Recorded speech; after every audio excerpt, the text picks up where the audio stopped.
Welcome to AP Human Geography. Today we're going to talk about language and culture. The essential question today is what do the spread of and changes in languages tell about the culture of the world? Linguists believe that nearly all of the languages spoken today can be grouped into 15 different families of languages. And as you can see on the Proto-Indo-European chart, where some of our languages diffused from. Languages can be divided into smaller categories by other traits. One is by accent, how words sound and are pronounced. Languages have boundaries between the variations in pronunciations.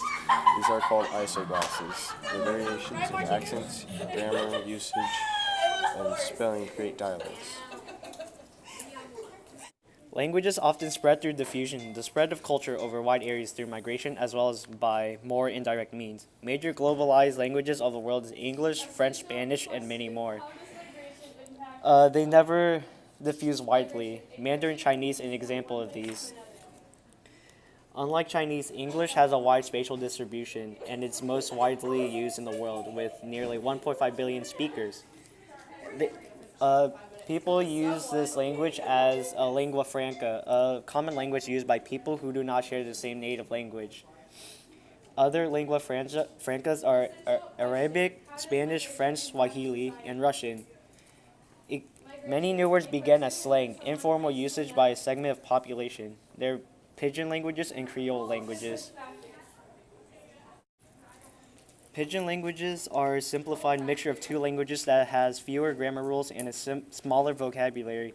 It is not native language of either group. Creole languages are new combined languages. Afrikaans is a Creole language spoken in South America that combines Dutch with several European African languages. Language is an important group that groups cultural identity. It occupies a certain spatial area.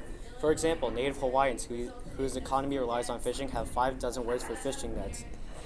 A cultural landscape, in some places, create a cultural landscape as they reflect the people's linguistic heritage and tie them to that place, from the single signs in France to bilingual signs in places such as Belgium or Quebec.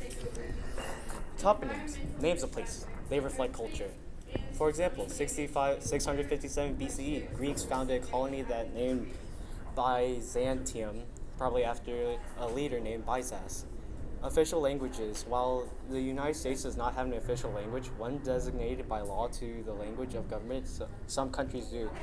Some countries have homogeneous or made up largely ethnically similar peoples, such as in Iceland, Japan, or Slovenia. Some countries try to discourage people from maintaining their traditional culture. These countries encourage people to assimilate quickly, as English colonizers attempted in Ireland.